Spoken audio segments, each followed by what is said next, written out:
Assalamualaikum warahmatullahi wabarakatuh. Selamat datang kembali di Bersinarku Channel. Ambulan misterius di tengah malam. Malam itu, Rudy sedang mengendarai motornya melewati jalan sepi di pinggiran kota.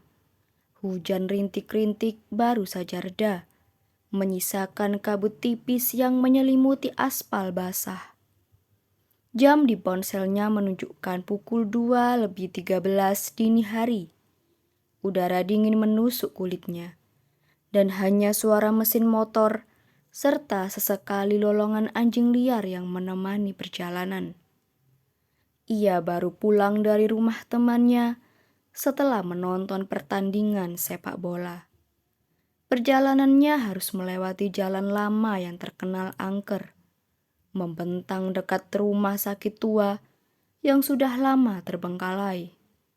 Orang-orang bilang rumah sakit itu ditutup setelah serangkaian kejadian mengerikan, termasuk kasus ambulan yang pernah menghilang bersama sopirnya tanpa jejak.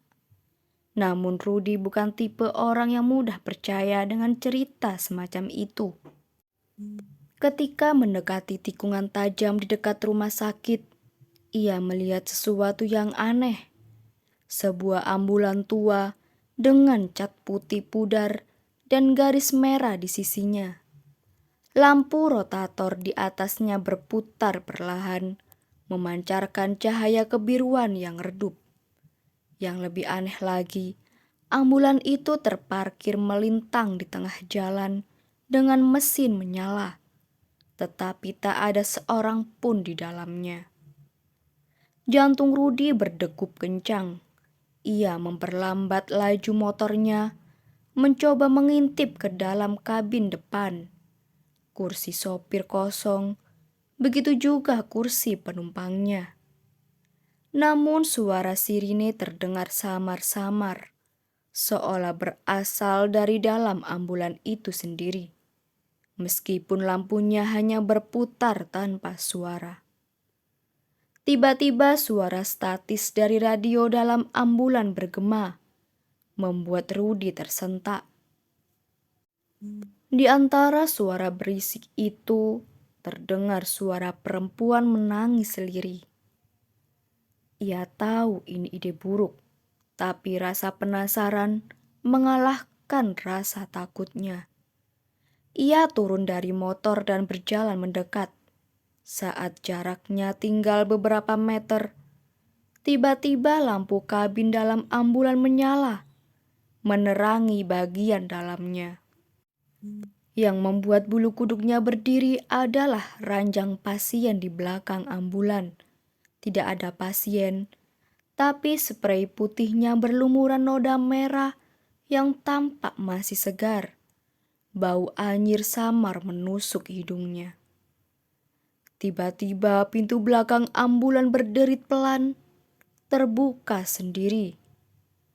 Dari dalam kabin yang gelap, muncul sesuatu yang membuat Rudy hampir jatuh ke belakang. Sebuah tangan pucat keluar, merayap di lantai logam. Lalu sesosok wanita dengan gaun rumah sakit yang compang-camping perlahan merangkak keluar. Rambutnya panjang kusut, wajahnya pucat, dengan mata hitam kosong menatap lurus ke arahnya.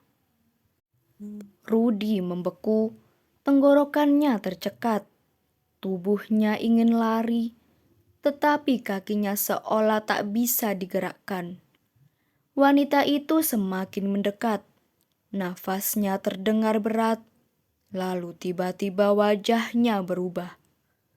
Mulutnya sobek lebar dengan gigi hitam tajam. Matanya melotot dengan urat-urat merah menyembul dari kelopak. Rudy menjerit dan akhirnya berhasil menggerakkan tubuhnya. Dengan panik ia melompat ke motornya dan menyalakan mesin dengan tangan gemetar. Ketika ia menoleh sekali lagi, ambulan itu perlahan bergerak sendiri, meluncur mundur ke dalam kegelapan. Suara sirinenya kini terdengar jelas, Tetapi bukannya suara biasa, lebih seperti jeritan manusia yang memilukan. Rudy menggeber motornya sekecang mungkin, tak berani menoleh lagi.